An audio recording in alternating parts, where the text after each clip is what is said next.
Good morning, welcome back to On the Road Adventure. Today we are in a hotel in Lancashire and we attended an excellent event yesterday, which you'll see more about very soon. Well, yesterday the weather was glorious. It was amazing sunshine. It's actually a little bit on the hot side, which was good. And today it's raining and we were planning to sort of take our time going down south back home. But because there is torrential rain coming, especially tomorrow, and there is a lot of rain today, It's expected to be really bad. We will have to just ride down home. So we will take today the whole day to ride home, which is normally about 4 hours. If you use motorway only, we're probably going to make it 10 out of that, but we'll see about that. So you might remember when we were camping before, I had a bit of a moan about coffee, either Polish coffee or cowboy coffee or whatever it is you want to call it. Not good enough for you. Lazy coffee is what it is. That's dumping the coffee in a pot and adding water and spitting out all the bits. I hated it. And a company saw our video, I'm guessing, and sent us their product, and I'm over the moon with it. I think it's the best thing ever. This is the Outin Espresso maker. Yeah, so it comes, well, you can get the box separate to it. You need that, you need the travel case. I'll show you inside. So we added some bits of our own, but this is the entire coffee machine. We'll show you how that works. And also it can heat up a water for you. So in the hotel, you could just put boiling water and don't bother, but we will boil the water so we can show you how it is. So this machine, literally, you need to bring your own coffee and some water, and it doesn't even need to be hot. Now, if you add hot water from a flask, they say that this will make about 200 espressos. And if you use cold water, it will actually boil it up, and it will make you about 5 to 6 espressos from cold on one battery charge. USB chargeable, charge it up, put it in your bag. How about that? Got a scoop included. So once you got your scoop in here, close this one down. Got your coffee here, screw that on, water. So there's measure marks in there, but for espresso, it recommends 50 ml water. And what do we press to? Press 2 seconds to heat and extract. So Push it till it beeps. All right, there you go. Right, so we can see these lights are flashing. That's going to go, I think it's, the thing says it takes about 200 seconds, so a couple of minutes, that'll work its way through, and when we get to 4, it's going to pour a perfect espresso into that cup. The magic happens. Oh, how cool is that? Look at that. Look at the crema on that. No more cowboy coffee for me. Here we go, round 2. there is always that bit of anxiety when you come out of your hotel and round the corner just to see whether your bikes are still standing. And they are. Yeah. So we've got both our bikes chained. Let's show everyone what we got. When I can't see my bike at night, mind you, sometimes it's better, right? Because you probably know yourselves, if you can see your bike out the hotel window, every noise, every time a squirrel farts 3 miles away, you'll be at the curtains looking to see if your bike's all right. So sometimes it's better that you can't see it. But we've seen some examples of people leaving their bikes outside, and at best they're relying on the steering lock, and the bikes are getting stolen, sadly. So I thought I'd show you quickly what I do to try to protect our bikes as best as we can. So on each bike, we use the Oxford Boss alarms. So this is not only a disc lock, but it's alarmed as well. So Eva's got one on hers, and I've got that one fitted on mine. And I have to say, I've been using these for some time now, and these have been really good. They've lasted a long time. Now, most bikes are stolen by being put into the back of a van, if it's not an opportunist, a kid or something breaking the steering lock and pushing it away. They usually go in the van, they cut the locks off later. So to make it difficult, we lock the bikes then to each other. So there's another Oxford chain going between the crash bars or fixed points on the bike. And that stops one bike being picked up and put in the back of the van. Now obviously that doesn't make it impossible to steal our bikes, but very often we turn up to hotels and I see bikes outside and they haven't even got the steering lock on, people just leave it there. Now for thieves coming for motorbikes, theirs is going, not ours. make yours the harder target. It's all you can do. Well, some people can say we are being overly protective of our bikes and all that. It's not really. By the end of the day, it's not about the money, it's not about the value of the bike. Even if that bike was worth £500, but it's my bike and I want to continue my trip, so that's why it's important. On that point of stealing bikes, how many of you guys, when you buy a second-hand bike, register the data tool thing? So that when your bike gets stolen, all of the parts and everything are registered to your name so that you can get the bike back. We were having this discussion the other day. Yes.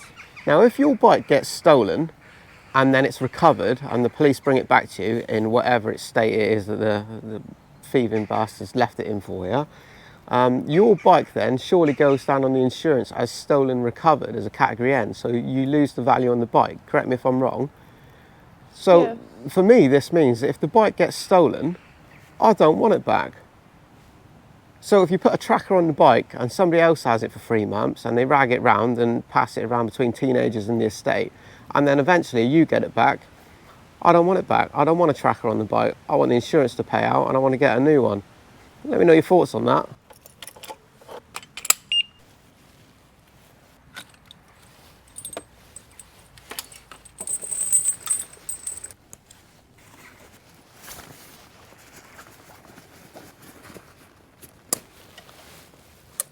One more new thing for us on this very short trip is that we've decided to travel as light as possible, and we ditched both top boxes, my panniers and all the big bags, and we replaced it with the Oxford Atlas bags. So there is different sizes of those bags, so you can compose them as you wish. It also has a handy backpacks, and that is great. So we've got it on both of our bikes. I've got the greyish ones with a nice green here, so we don't mistake in our bags. Rich's got the full black one. And this is the backpack as well. Have a look at this. Really nice padded and stuff on the back, padded straps. And yeah, really cool magnetic closure as well. Look at this for swish. Look like it's your first day in school. Turn around. Oh, there, got my lunchbox in there. Yeah, turn around. Yeah, yeah. The backpack looks big, even What if you've got nothing in it, just because there's a lot of padding, which is a good thing. What a difference it is having these bags on the back of the bike. We're carrying the same stuff that we normally take, you know, locks and tools and bits and pieces out for the bikes, but without the top box on as well. I don't know what they weigh. I might weigh them later, but I bet they're probably 5 or 6 kilo on their own, plus the weight you put in it. Whereas the bags weigh practically nothing. The bags, very quickly, they're modular, which means that you can put a bigger one on the bottom, and then you can put like a 10-litre one here, and then you can strap them on here. They all lock together. But this time we don't need that. We have these loops that stay permanently attached on the bike, and then these simple G-hooks. Put the G-hooks in the loops, and then cinch it down on the bike. Couldn't be easier. I like these.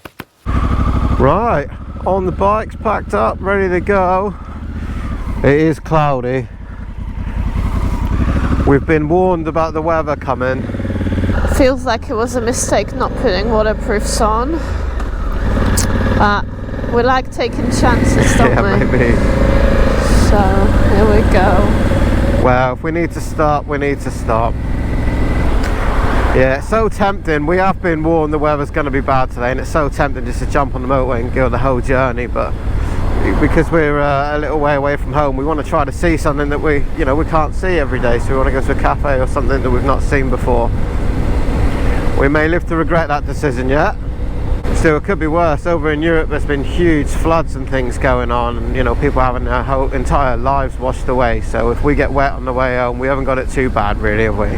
For us, it's been such a long time since we spent the night in a hotel, or spent the money on a hotel anyway. Ever since we bought our tent, the way that we travel has completely changed. And there's pros and cons to both, but I think we both really like staying in our tent now. Not just because it's so much more affordable, but you have your own things. You have access to a drink and anything that you want at any time, and your bikes are no further than 2 feet from your head when you're sleeping at night. I have really missed the tent, and especially yesterday. The day was so beautiful, and the evening and the sunset also the night before. You just wish you were in the tent enjoying all that with your new coffee machine in the morning. It's just pretty. Yeah, and we could have gone to the supermarket and bought some food to cook for ourselves, but instead of that, when you're in a hotel, your only real option is either go to a restaurant or pay for a takeaway. We didn't do either because we're cheapskates. We bought cheese and biscuits and sat in it in the hotel room. Oh, we had a beautiful Scotch egg. Oh, we did, yeah, very nice too. Well, we're on the boring motorway now, which seems to be a 15 mile an hour speed limit the whole way, as it always is these days. Nobody about doing any work, of course, but to help pass the time, we've got the Apple CarPlay working now, so I got the Adventure Biker Radio podcast on the go. That'll pass the time. The rain started, which was inevitable, so we're going to pull over at the services, get the waterproofs on, and we'll have to take the cameras off for a bit. We'll try and chow down some miles, and you join us again shortly.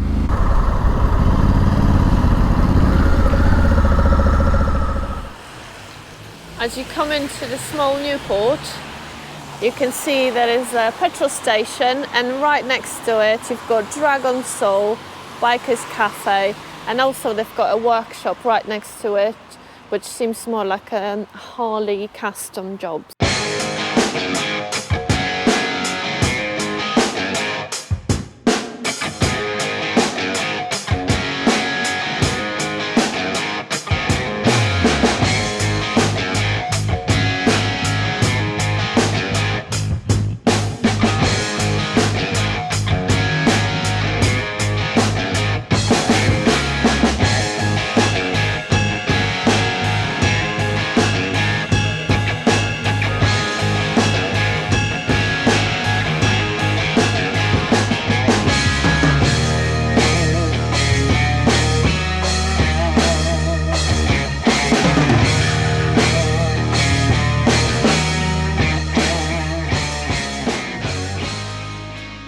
Right, well, we got in off the motorway. It has been horrible coming down the road, and even when we got on the A roads, a lot of the roads got huge puddles in, and Eva did our first water crossing today, didn't you? Yeah, it was quite deep, but we were not recording because the camera set off the helmets. We are riding in the rain. But this cafe, Dragon Soul Cafe, it's actually really cozy. So I don't know if I cozy haven today. Leave. So we've got coffee and some food, which we'll show you in a second. And there's some awesome bikes here. They're obviously into the custom scene, and it looks like they're building front springer ends and things like that and selling them to customers. Yeah. And he's got a bit of a garage out the back making things. So yeah, very cool hangout. If you're passing by, come by, grab yourself a coffee and a sandwich. Oh, I've been waiting for this. Yeah, we've been hungry for some miles now. Yeah, hungry, dreaming of the rain stopping. There's big glass windows here, and we can watch the rain falling outside, and it's nice and warm and toasty in here. Life is good until we got to go outside again anyway. I'm with Alex, the owner of Dragon Soul Cafe, and he's brought me here into his garage. So show us what we got here, Alex. Tell us what we got. Hi guys, just overview, just old standard garage. It's not too much. So that's the jig. We do the floor frame. It's nice stainless steel gooseneck. So also we know we making a Springer forks. That's a nice project. The Yamaha we do this, change the frame, change the wheel, change front end. So that's a nice project.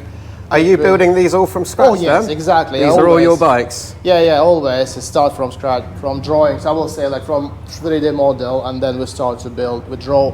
But it's depend the customers, what they ask me. So, and I show you one nice, I like, I know the new machine, but I like the old stuff. The old machine is a very good. It's really, if you want to control the metal, wow. That's good, yeah. So you're physically making the parts to put on the bikes? Oh yes, exactly. Oh yes, we've got big factory in Estonia. Before we would build everything in UK, and then we moved to Lorry. It's just huge, because we build the Springer forks we sell for all the world. It's any lens, any So you can custom build Springer front ends for any custom built Oh, Harley yeah. or chopper. It doesn't matter. Doesn't matter. Any bikes, any bike, absolutely. So just if they've got headstock, we can do the Springer Forks. Amazing. So Alex is clearly not just an awesome cafe owner, you're a talented man. Thank you, man. Thank you so much. Thanks for your time, Alex. Hey, you just dipped out. I know it's probably not your thing. It transpires that Alex is a talented man.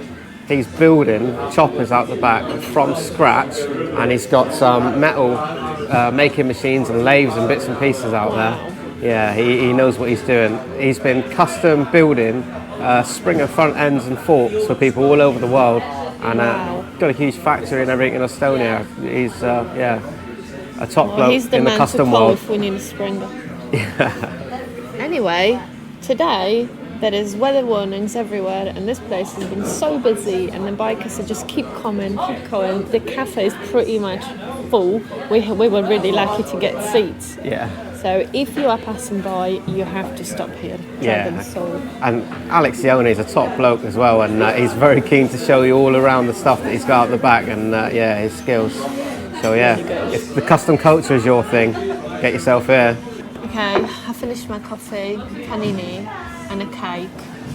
We're looking at the window out here, and it's not looking very inviting. I'm not ready. I'm not ready to leave this place. I'm not ready to get back on the bike. We intended to do a longer twisty route down through Wales and stuff, but it's going to be grim. So I think we're just going to have to hold on to our hats, waterproofs on, and knock it out about 3 hours on the motorway. Yeah, well, we'll see. Look at the rain. Oh God. It's predicted to get worse all day. Yeah, so there is no point waiting it out because it's only gonna get worse. Oh, look at this. Back out in the wild. And I don't know how we're gonna get our bikes out. Look at this. This is ugly Sunday day in here. You can see why it's popular though. It's really nice in there. I love it. Really friendly vibe. We're definitely not getting the bikes out. I reckon I can squeeze them out. You can't. Yeah, we need maybe this one to move. Yeah, if you have this one to move, then maybe. Right, let's see. What are the odds that this one's one of yours? Nope. Slim to none, eh?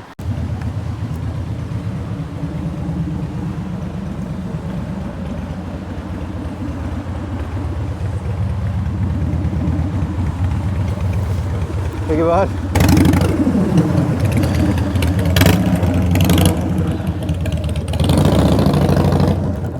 Bikes have been freed. Car park chaos. Car park chaos, yeah, but it's good. It means people love this place. I love it as well, and we'll definitely be back.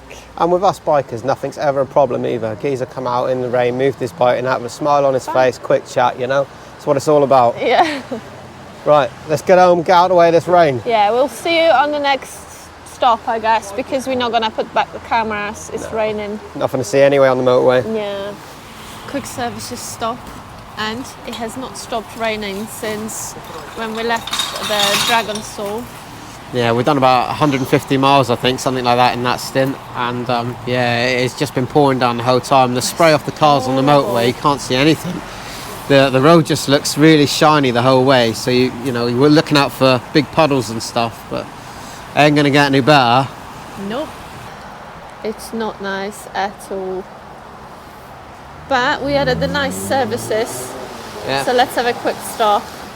Posh farm shop one, this has got to be a nice coffee, yeah? What are we, Gloucestershire services. Gloucestershire. Yeah. Something I can never pronounce. Only about 100 miles left though. About an hour and a half, I reckon.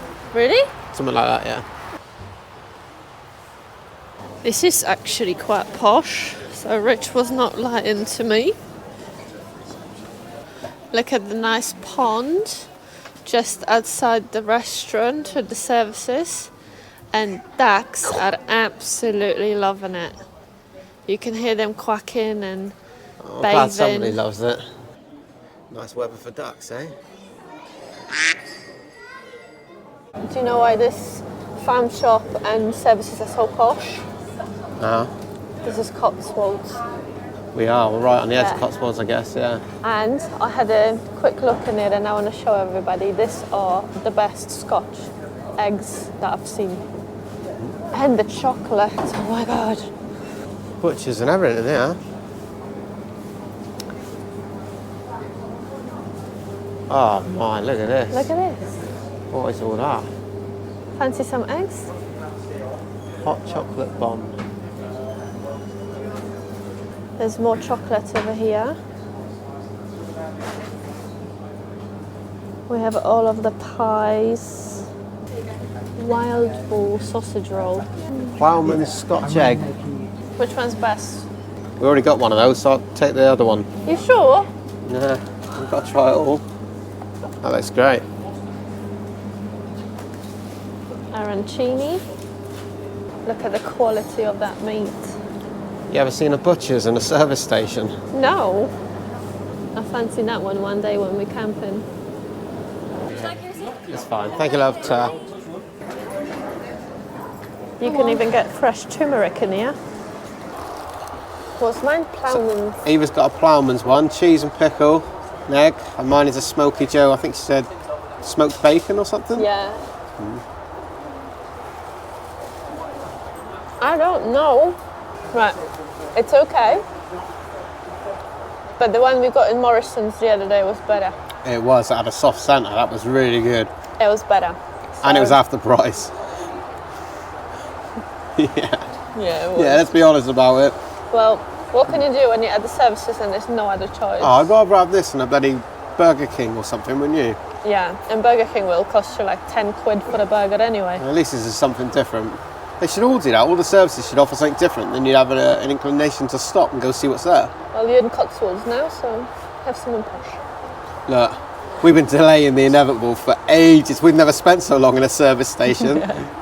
We didn't even have a coffee or nothing. We just sat there waiting for the rain to just disappear. not happening. And actually, it's not raining at the moment, so it'll be easier. Well, not much.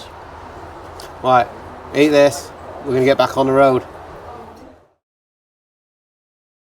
Just got ourselves home now. It's been a bit of a long day in the rain today, but it dried up a little bit towards the end.